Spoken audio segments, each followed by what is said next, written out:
Hello everyone and welcome to today's session on GCP Part 1. Do you know friends, like its rival Microsoft Azure and Amazon Web Services, GCP is a cloud provider. Customers can utilize computer resources located in Google's data center across the world for free or on a pay-per-use basis. Now, before we discuss our today's agenda, do not forget to hit the subscribe button and click the bell icon. So first, we will start with introduction to Google Cloud Platform. Then, we will discuss about why Google Cloud Platform. Moving ahead, we will discuss about Google product and services. And at the end, we are going to discuss about accessing GCP resources. Hello, everybody. Welcome to Intellipaat's Google Cloud on training. This course also has some prerequisites. So, basic familiarity with what is cloud. Why should you go to from on-premise to cloud? That information you should be having. Basic things like what is infrastructure as a service, what is platform as a service, then what is on-premise, what is cloud, why cloud computing, all those things. Basic information if you have, it will be really helpful. Infrastructure as a service, in very very simple terms, it's nothing but your virtual machines. So that is the thing where you manage anything above your operating system. Below the operating system, which is the network, compute, infrastructure, all those things are managed by the cloud vendor. So that is infrastructure as a service. You have other offerings, cloud computing models like platform as a service, container as a service, and all. So we will discuss that as we come to the specific topic. Let's understand what is Google Cloud Platform, everything. So what is Google Cloud Platform? It's a suite of cloud computing services that runs on the same infrastructure, that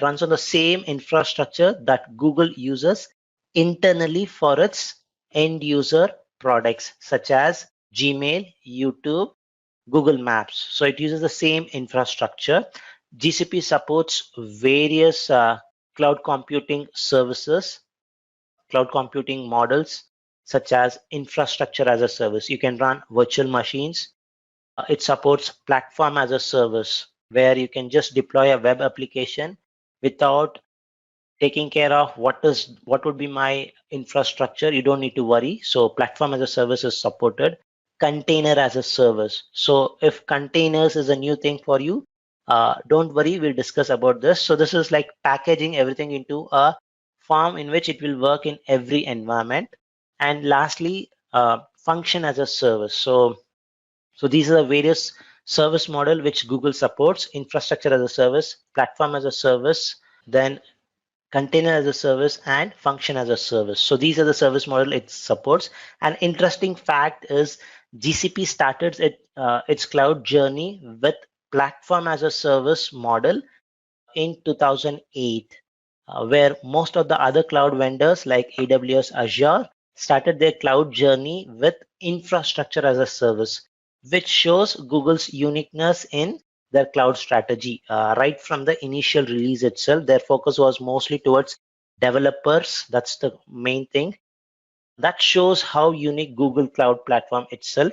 We'll see more such uniqueness throughout our session.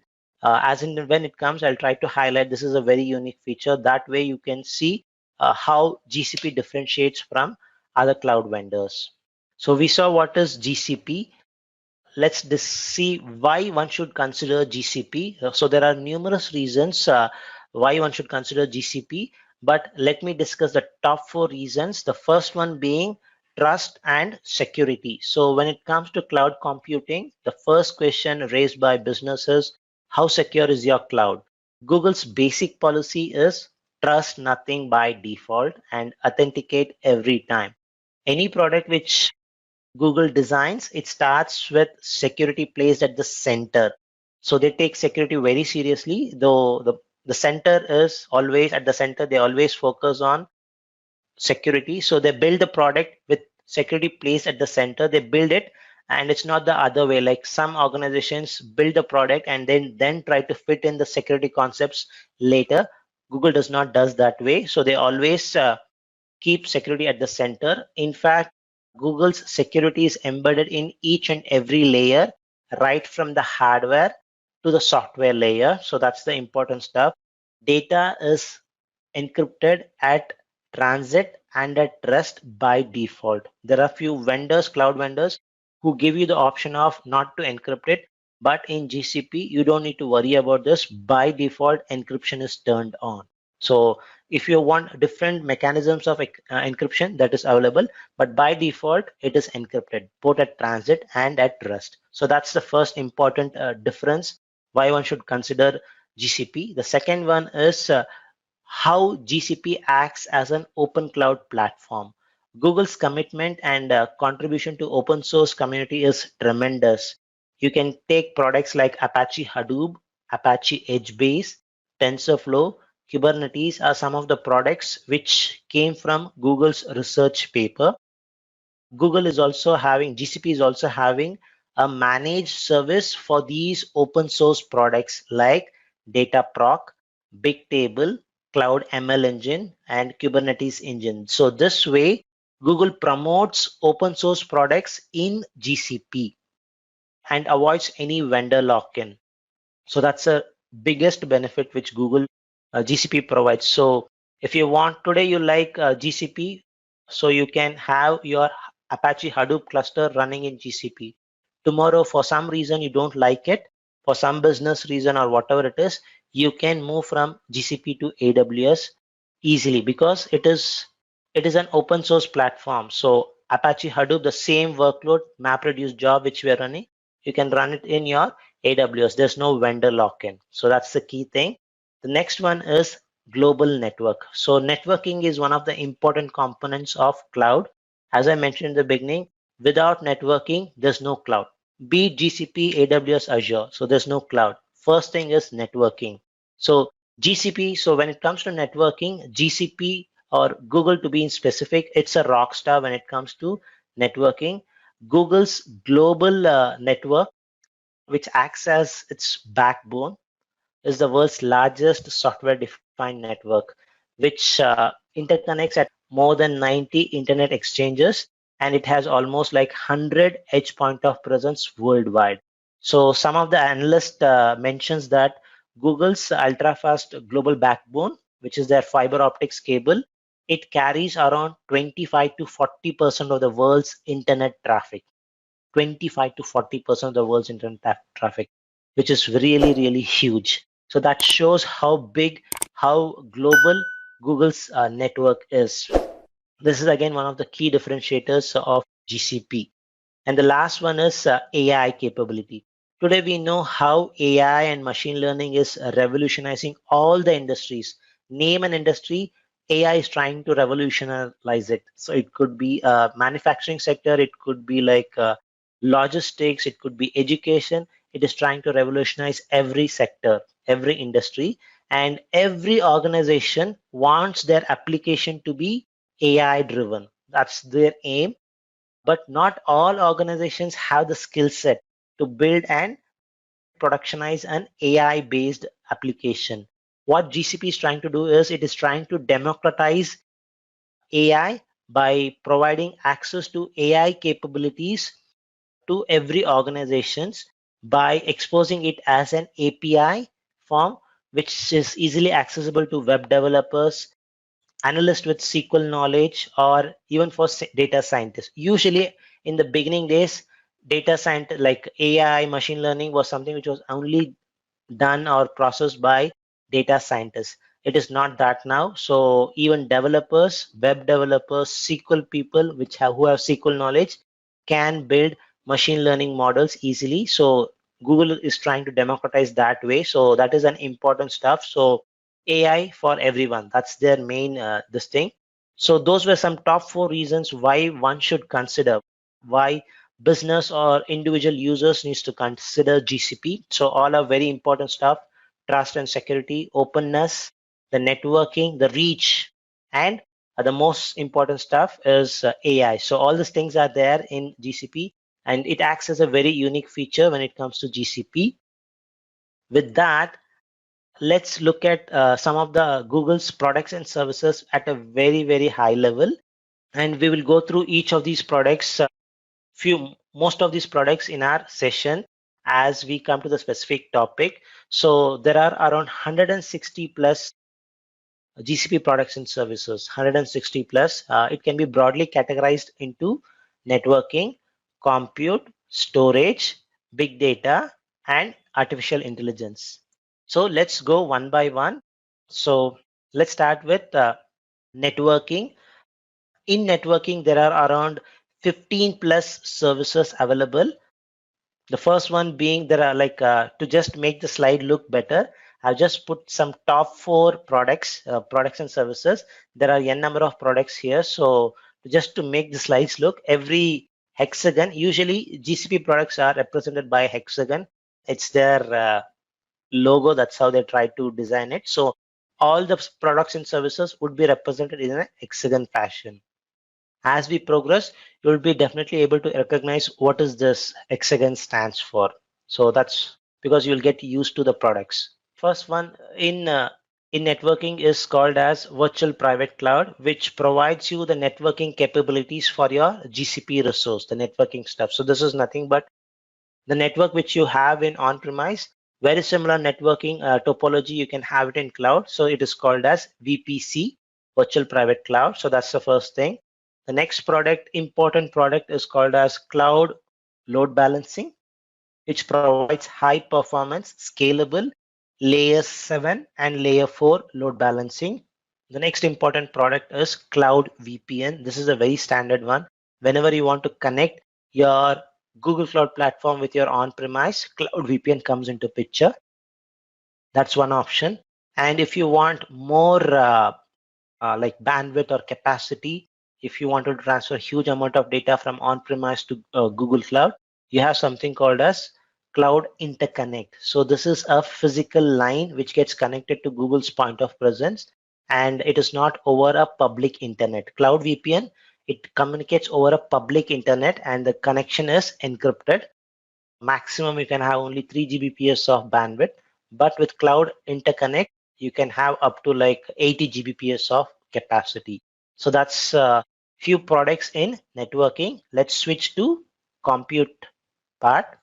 So when it comes to computing, GCP offers a range of compute architecture.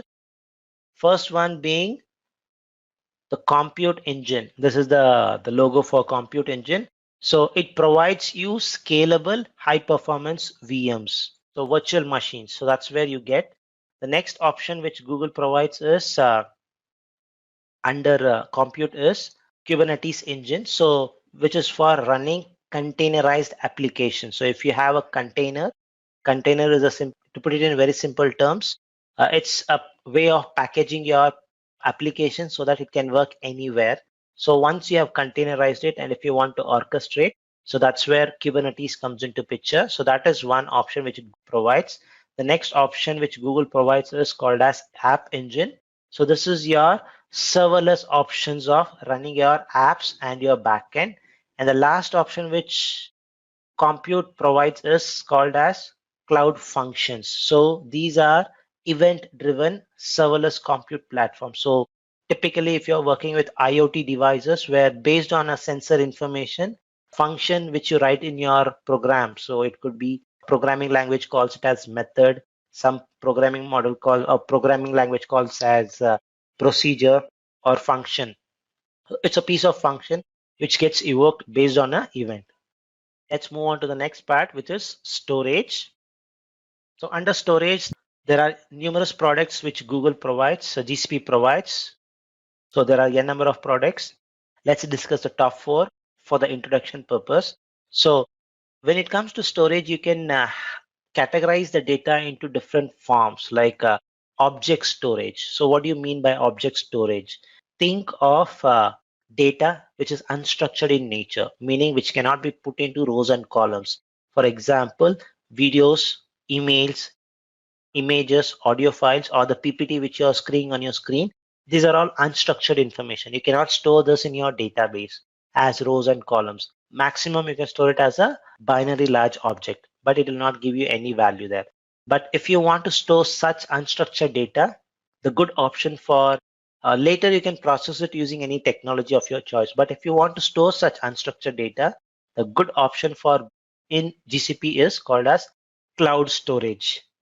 So that's the first part, unstructured information.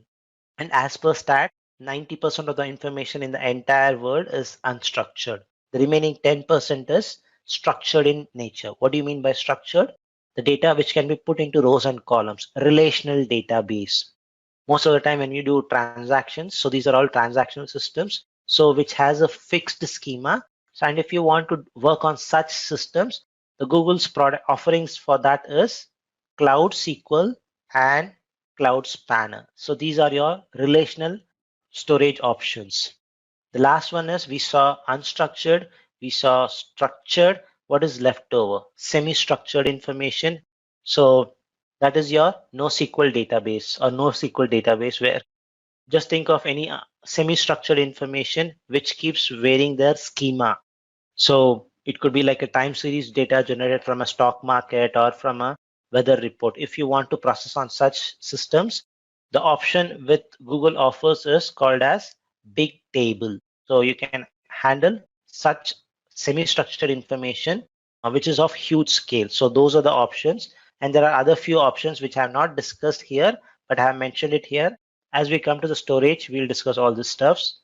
So when it comes to big data category, there are numerous number of powerful analytic tools which GCP provides so that you can handle, process, and derive meaning from petabyte scale of information.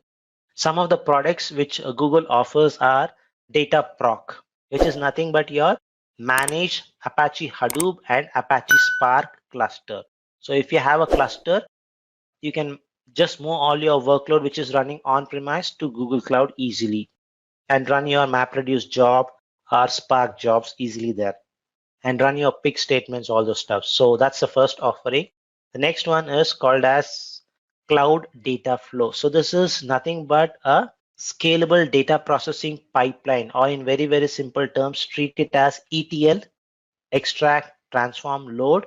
But Cloud Data Flow can act on streaming data and batch data. So that's the capability. Usually, if you come from a background where you architect stream data and batch data, usually typical architecture is called as Lambda architecture. The streaming will be handled by Apache Spark, and the batch data, batch processing will be handled by Apache Hadoop. But if you move to cloud, you can use Dataflow and handle both the stuffs using a single code base. So that's the advantage which Google provides you with Dataflow. This is a high level overview, folks.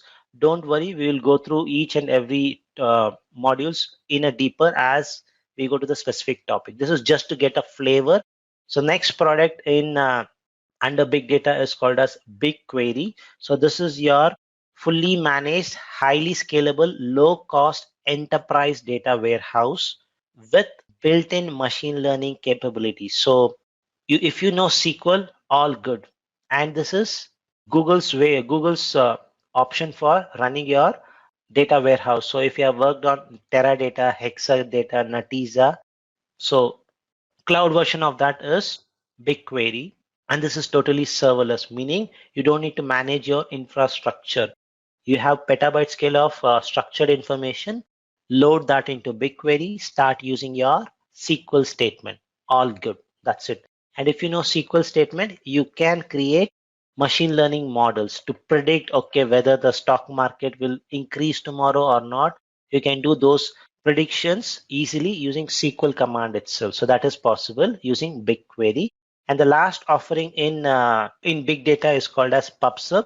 So this is your real-time messaging service, very similar to Apache Kafka. So if you want to send and receive messages between two independent systems, PubSub is your right choice. PubSub, it's an acronym. It stands for publisher and subscriber. So those were the top four categories. Let's discuss the last category under Google's GCP products and services, which is artificial intelligence, AI capabilities. So there are almost like various services which Google offers under AI capability. The first one is Vision API. So whenever you have an image and you want to process that image and see what is actually happening in that image, whether there's a face or whether it's a scanned image where you want to do an on like optical character recognition, or you want to detect a barcode, or if it's an image, you want to find what is the latitude, longitude of that. All those kinds of image processing you can do using Vision API. So that's the first API, and this is all already built by Google. So if you're a developer, just have an image, send that image to the API, you will get the response as JSON format. So they will provide you an endpoint or an URL. Just access that, and you can convert an unstructured information, an image, into a structured form to understand what is this image talking about. That is possible. Next AI capability which Google offers is translation capability. So where it can translate more than 100 plus languages, vice versa. Let's say, for example, from English to Hindi or Hindi to Japanese, you can do that translation. That is possible. And you don't need to do any data engineering or data scientist work. Just have your data, pass it to this endpoint, and you'll get the translated version of it. So that's one option. And if you are, say for example, not all not all the requirements which Google has done will not fit you always. Say for example, let me take an example, because it's not that always Google Vision API will work every time. Let me take this thing. So there's a nice user interface here. This is just to try it out. Let me upload image. So I have few images. So this is a wind turbine. Everybody knows. As a human, you'll be able to find it. And what additional information as a human we can tell this? It's caught fire, the smoke. Let's see whether the Vision API is able to detect that. Identify. Okay, this is they are trying to make sure it's not been misused. So let's see what the Vision API will try to predict. So it is predicting its wind turbine, windmill, wind farm, all good. Let's see whether it anyways says something about fire, smoke. No, it is not saying. And this is how the JSON file looks like. So what you can do is get this JSON response, show it in a nice form in your website. But going back to our requirement, it did not tell me it's defective wind turbine. So that's something which Vision API cannot do. So what Google provides you is there's an option called as Auto ML. This is the icon for that, where you can upload a set of defective wind turbines, set of normal wind turbines, train the system without writing a single line of code, and it will start predicting whether this is defective or normal. That is possible. So even a business user can do this. So that is the capability which Google brings in. So that's the stuff. And the last one is there could be a very unique case where you want to do some complex machine learning things. So what Google provides you is a managed service to run your machine learning program, because whenever you are working machine learning stuffs, you need huge compute. It's not just CPU. You need to have a graphical processing unit, or if you are running on Google Cloud, you can use the option of tensor processing unit, TPU, to run your model faster. So for such thing, what Google offers is something called as ML engine, cloud ML engine. So it's a managed service which runs TensorFlow, which is one of the open source machine learning framework, came from Google. So it uses that managed one. So you don't need to have a laptop, install TensorFlow, have a graphical processing unit, run your model. Just have your code, run that code in this managed service, and it can scale up and scale down based on your load.